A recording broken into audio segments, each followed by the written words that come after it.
Good morning, everyone. Welcome to this morning's Dharma School service. I hope you're staying warm in this very cold weather. We'll begin this morning's service with the reading of Sambujo and Juseige. So we'll begin this morning's service.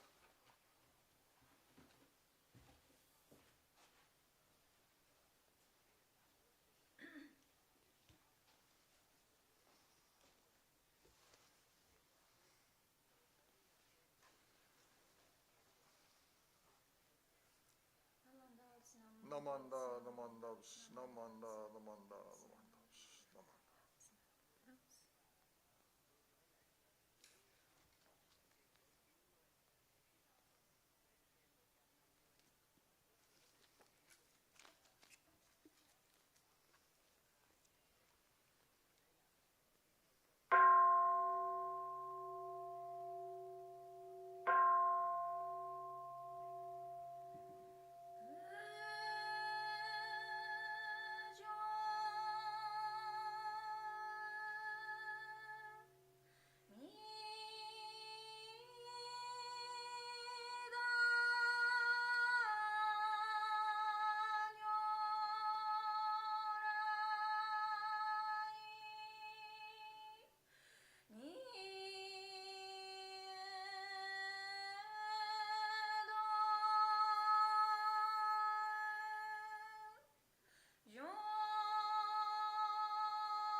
사이 쇼빙후 세이프 조숑아 가시 조문노 묘쇼 조지법 극경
Namanda, namandos, namanda, namanda, namandos, namanda, namanda.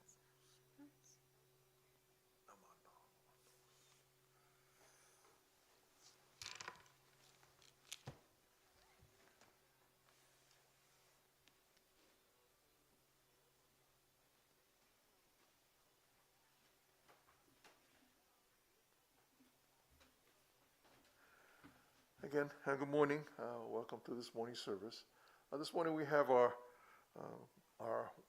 MA, Minister Assistant, Ms. Sumi Tanabe, to give our Dharma talk for this morning.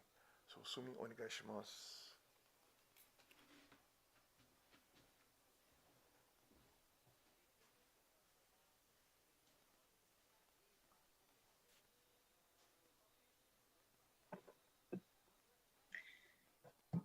Let's put our hands together and recite the golden chain. I am a link in Amida's golden chain of love that stretches around the world. I will keep my link bright and strong. I will be kind and gentle to every living thing and protect all who are weaker than myself. I will think pure and beautiful thoughts, say pure and beautiful words, and do pure and beautiful deeds. May every link in Amida's golden chain of love be bright and strong, and may we all attain perfect peace. Namo Amidabus, Namo Amidabus, Namo Amidabus. Good morning, Dharma School students, teachers, parents, and friends. Please join me in Gassho. This is from Lady Takeko Kujo's The Heart of a Child. When we live in the glorious light of compassion and realize how very small we are, we can live at peace with ourselves like a child with an innocent heart. Namo Amidabus, Namo Amidabus, Namo Amidabus. February is a short month, but a very busy month. We had the Winter Olympics in Beijing, China, and the Super Bowl in Southern California. Last Sunday, we observed Nirvana Day, and unfortunately, Russia invaded Ukraine. But on the positive side, February was the beginning of the Buddhist Women's Association, BWA, annual community outreach to help those in need.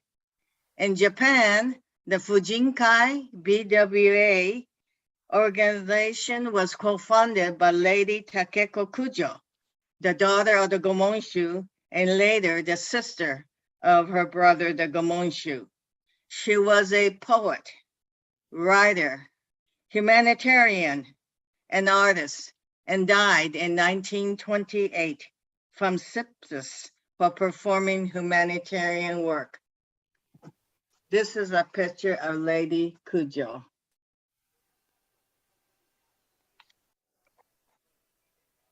Here at the Bestuin, the Fujinkai was founded in 1908. In 1932, the Fujinkai became a dominant force under the leadership of Mrs. Fumiko Tsumura. Perhaps your grandmother or great-grandmother is or was a member of BWA.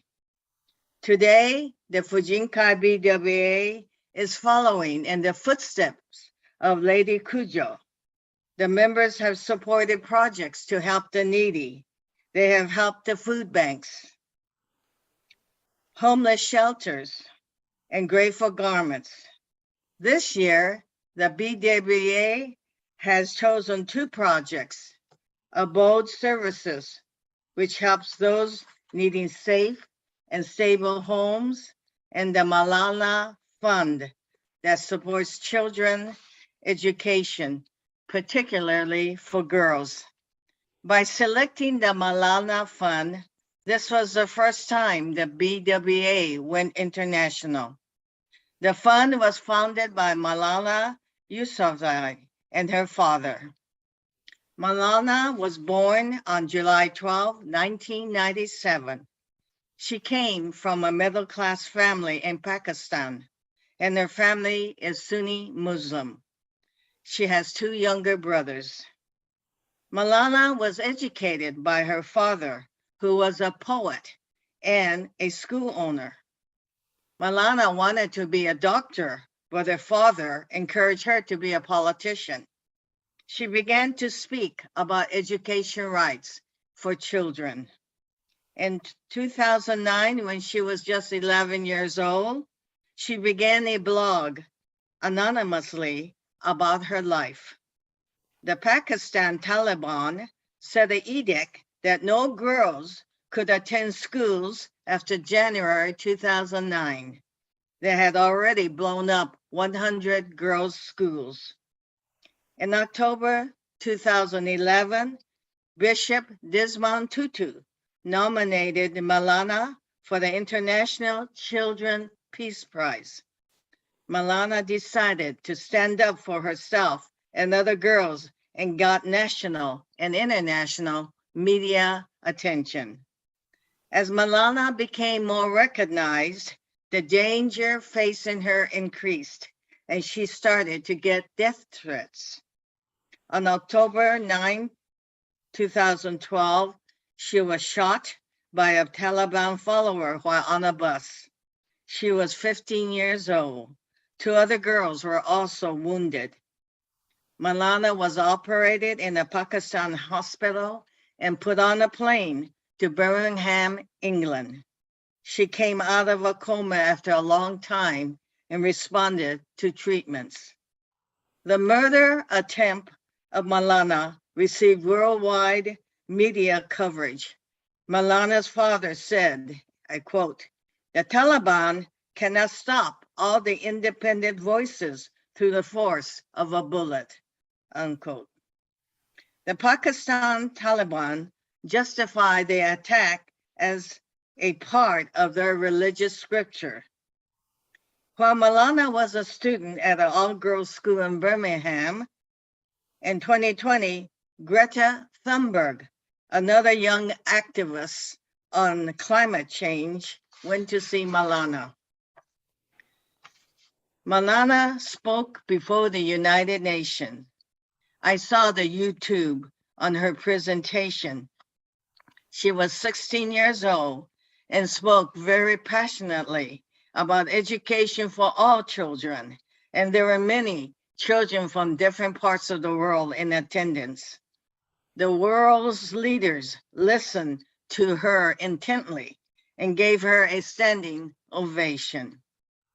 Malala later was the co-recipient of the Nobel Peace Prize in 2018. Telling this story of Malala proves that many young people around the world are making a difference in people's lives every day. You too can make a difference by spreading acts of kindness and compassion. Please join me in Gassho. From Lady Kujo. Human inspiration, efforts, and fame are the letters written in the sand, and all of those too will disappear.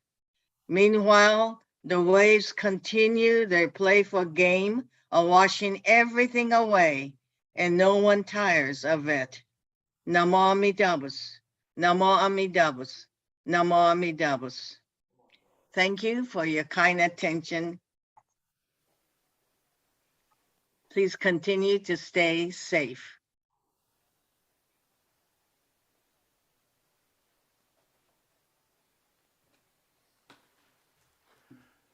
Thank you, Sumi.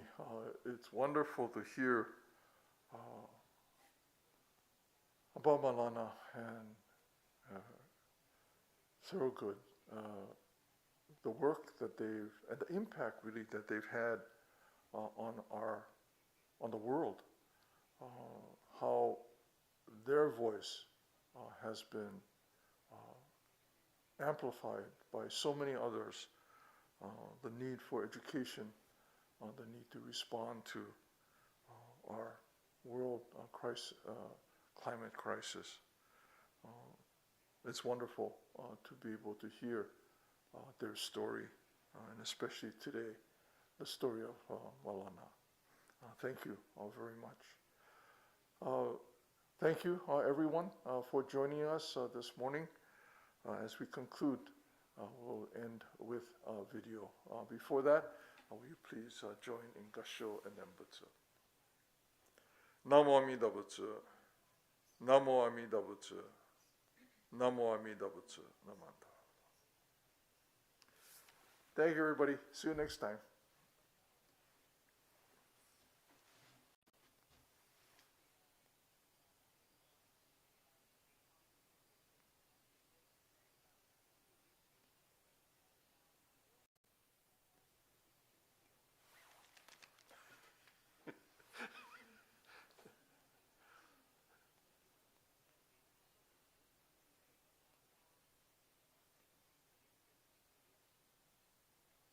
Sunday school is over for another day. Let us... Oh, here it is. Okay.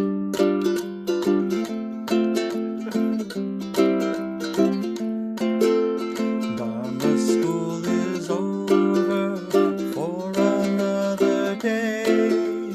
Let us gather round the shrine, bow our heads and say, thank you, teacher, for your help. Thank you, everyone. Buddha's love will keep us safe till our work is done. So we'll meet again next week. Won't you take good care? Let us try to do what's right, always kind and fair. We shall spread the happiness faith in Buddha brings. Now it's time to say goodbye till we meet again. Namo Amida Butsu, sing this fine refrain. Namo Amida Butsu, sunny day hooray. Namo Amida Butsu.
Good morning, everyone. Welcome to this morning service. Thank you for joining us. As the year progresses, this is the last Sunday of February.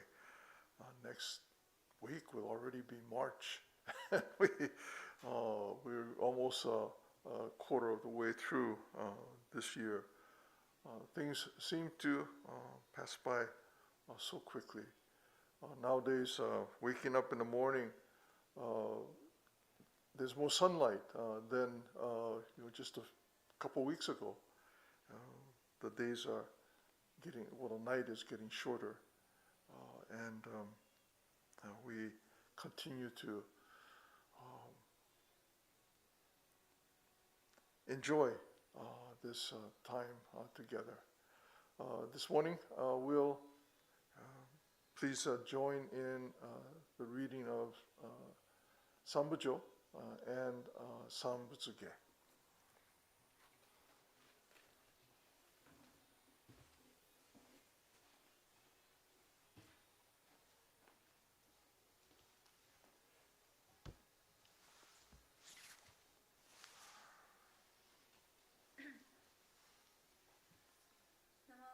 Namanda, namanda, namanda, namanda.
Will you please join now in the reading of Three Treasures.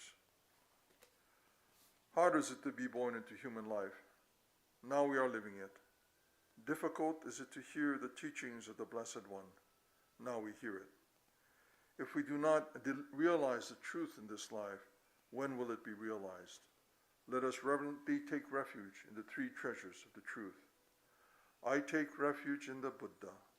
May we absorb ourselves in the principle of the way to enlightenment and awaken in ourselves the supreme will. I take refuge in the Dharma. May we be submerged in the depths of their doctrine and gain wisdom as deep as the ocean. I take refuge in the Sangha. May we live in harmony in the great assembly as disciples of Buddha and be freed from all hindrances, become units of true accord in the life of harmony, in a spirit of universal oneness, freed from the bondage of selfishness. Even through ages of myriads of kalpas, hard is it to hear such an excellent, profound, and wonderful doctrine. Now we are able to hear and receive it. Let us thoroughly understand the true meaning of Tathagata's teaching.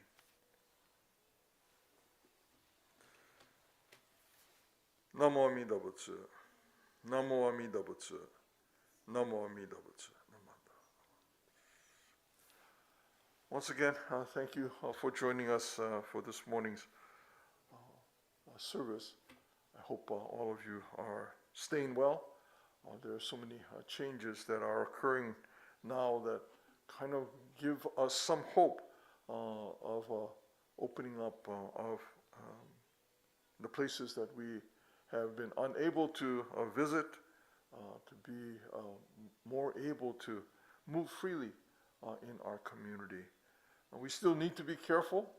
We still need to be sure that we understand what precautions we need to take and what the risks may be as we kind of enter this new phase of the endemic, where we understand that we will probably need to live with COVID in our communities, but that now we are better prepared to meet the challenges of this disease within our population. We know that vaccines work, and so hopefully all of you, those of you who can, have received the vaccine. It's another kind of endemic disease that we've had to deal with, and in the past we have been able to kind of successfully meet these kinds of diseases. Although the flu, most of us hopefully are getting our flu shot when necessary, and with that flu shot, we kind of are able to reduce the effects of the flu. But every year, thousands of people die from the flu. So it's not as if because we live with the flu, nothing happens, that there are no deaths associated with this disease. And I think likewise with COVID, the number of deaths certainly will go down, but we will still continue to have those who have difficulties, those who have challenges, those who have health issues, that they too will hopefully be able to be protected. But we know that as COVID continues to be present in our community, there will be many who will die every year. Hopefully we will be able to meet this challenge as we have with these other endemic diseases that are part of our lives, and that we can care for one another, extend our kindness and compassion to everyone in our communities, in the places where we live and work. Right now, with the war going on in Ukraine, there is a great tragedy that is unfolding. The tragedy of war, of one country invading another country, and whatever the reasons may be that we inflict this kind of harm on one another is indeed truly tragic. There are other parts of the world we are focused on Ukraine, and certainly that is a tremendous event that is taking place.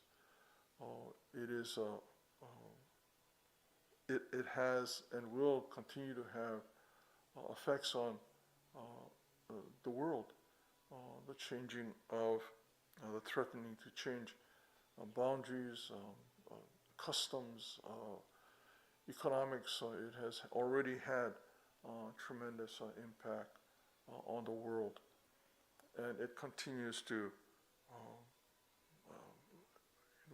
push forward. There is no resolution yet, although there is a possibility of discussions taking place. But it is a great hardship, and as human beings, we have been engaged in this kind of activity. This is certainly not the first time in our lifetime that we face these kinds of difficulties. From the time of Shakyamuni Buddha and before his time, these kinds of war between communities and between villages or between kingdoms have been a part of our lives as human beings. And it is this that Shakyamuni Buddha, not just war of course, but Shakyamuni Buddha addressed and helped us to better understand what we might be able to do to address these kinds of difficulties that we cause and inflict on one another. In Jodo Shinshu, we understand that the vow of Amida Buddha affirms each of us of the resolution of difficulties, the eventual birth in the Pure Land, that each of us, because of Amida Buddha, are able to do that, are able to experience that. But thinking of my own, that I will be born in the Pure Land, and to think only of myself, is not where Jodo Shinshu leaves us. In Shinjin, there are two characteristics, Nishu Jinshin, the two aspects of Shinjin. There is a part of Amida's vow that assures all of us absolutely of the resolution of difficulties. But there is another part, the other side of this, is that assurance allows me to look more carefully at myself, my own limitations, my own imperfections, to be able to acknowledge that I am filled with these kinds of biases, these kinds of preferences and prejudices.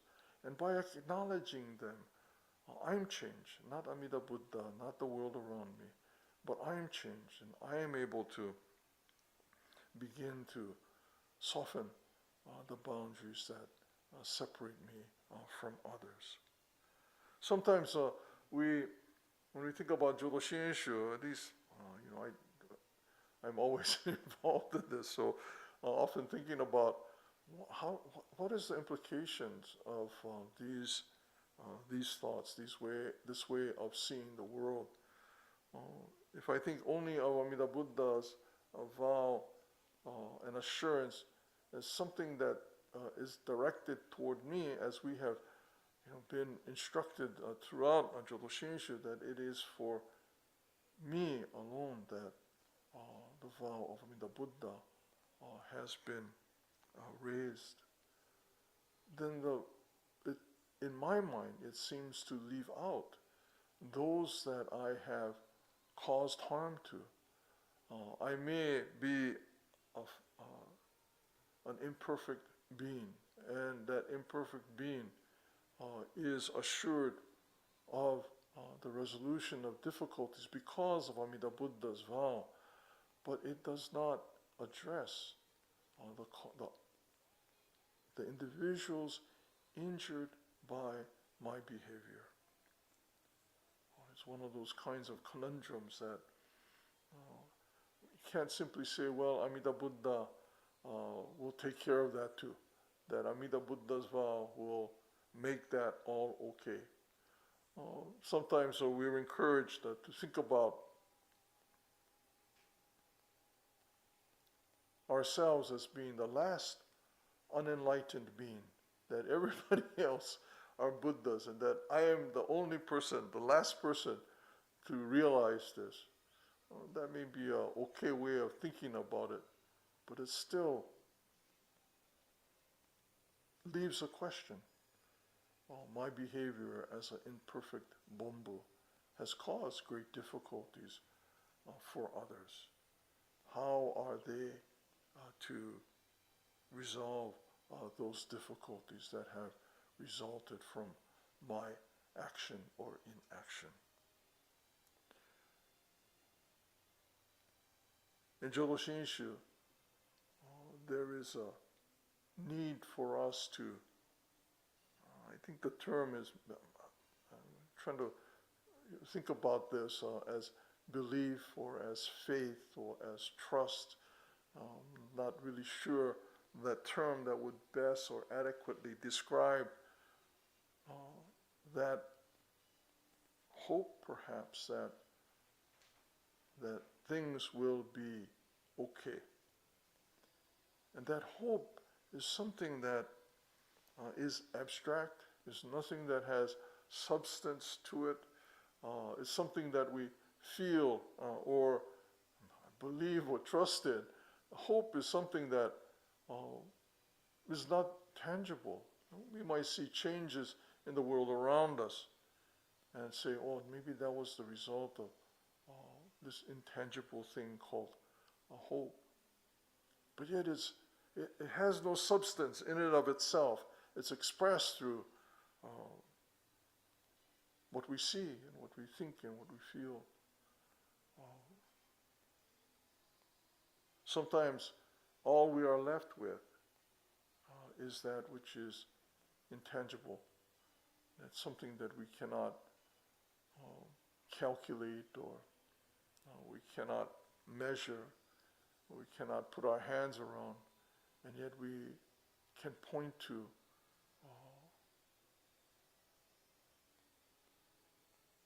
the expression of that hope in our lives.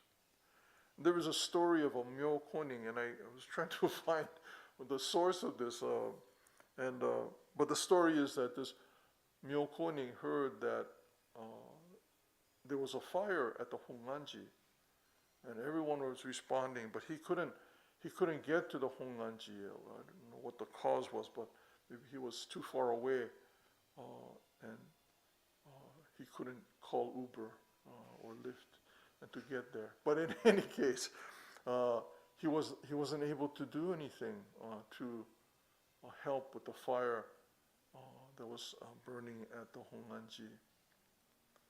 And so he ran into his home, and he came out with a blanket that was soaked in water, and he shook it in the direction of the Honganji. We would kind of think, what a crazy thing to do. How is that going to resolve anything. It doesn't help with the fire that's going on at the Honganji. It's just a wet blanket that's being shaken in the direction of the Honganji.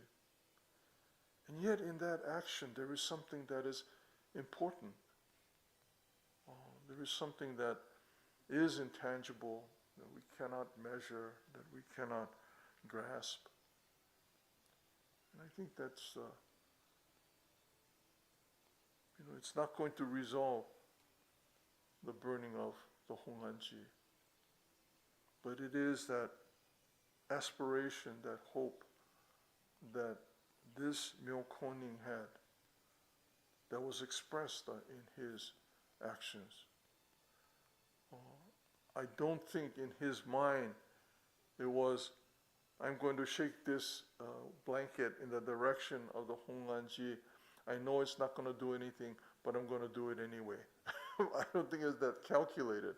I think this is what he knew, all he could do. And so he took that water and blanket and shook it in the direction.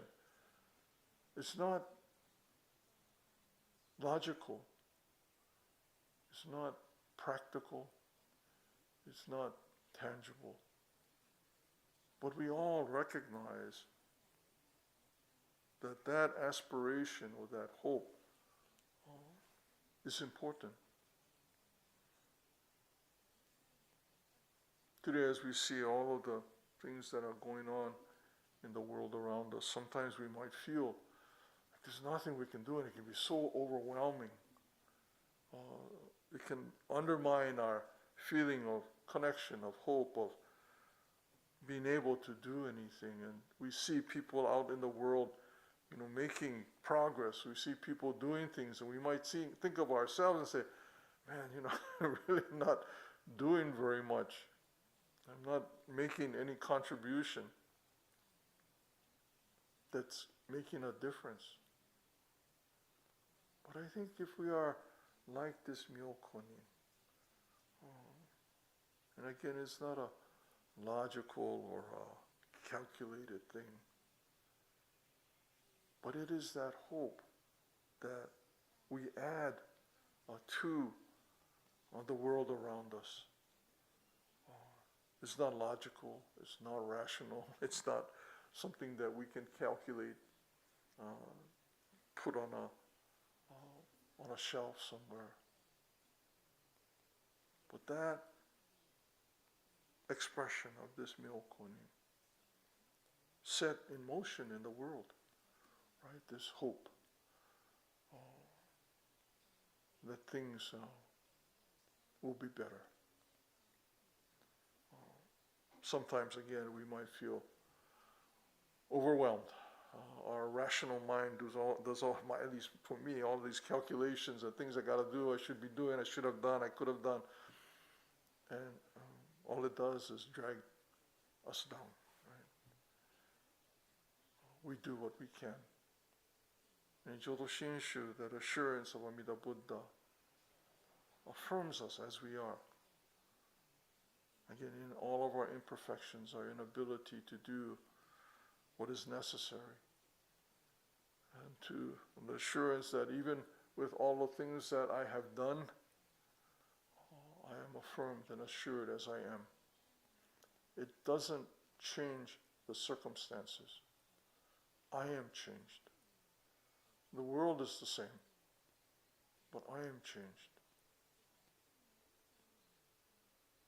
As we put our hands together in Gassho and say Namo Amida Butsu, we have all kinds of explanations or descriptions or meanings attached to the Nembutsu, Namo Amida Butsu, but simply and finally in its basic expression, it is Amida Buddha calling me and my response to Amida,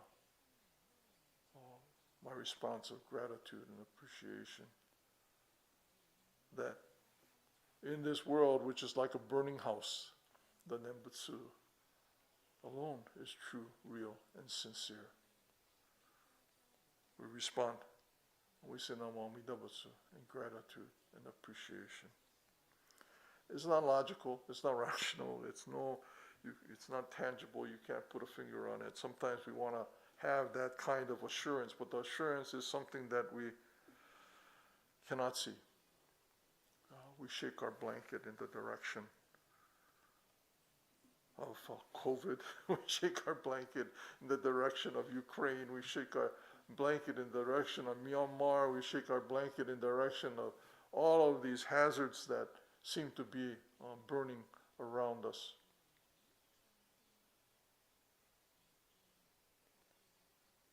And the vow of Mida Buddha is simply there, assuring us of the eventual resolution of difficulties. Again, I'm changed, not the world. How I appreciate and understand and interact with the world around me. There is hope. There is the possibility of resolution. Thank you all very much for being a part of this morning's service. Thank you for your kind attention. Next week is Girl Scout Sunday, I think, the first week of March. We'll have a regular 9:30 service. But during the 10:10 service, as we have in the past, there will be a presentation by the Girl Scouts. I just realized that I'm the guest speaker for that. These things have been connected in my head just now, that I will be speaking again next week. I've recorded already that talk, and I hope they've received that and they'll incorporate it into their video. But there'll be presentations, acknowledgments for the work that has been done by the Scouts. And they do a lot, they contribute a lot to the Bitsing and to the community, and certainly to the people who participate in our programs. So please join us next week, Girl Scout Sunday. I'm pretty sure that's Girl Scout Sunday next week. But thank you again for being a part of this morning's service. As we conclude, will you please join in Gassho and Nembutsu. Namo Amida Butsu.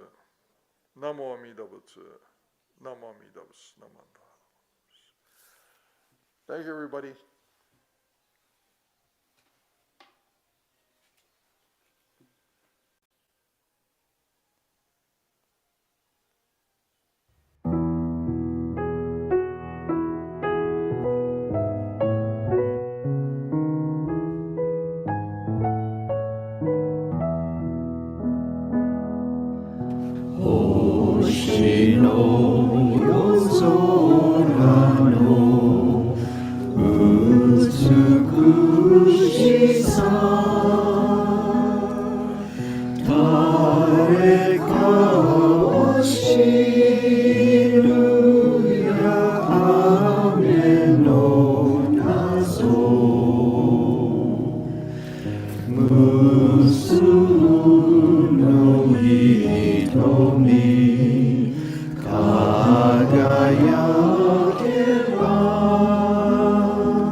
Thank you, everybody. We'll see you next time.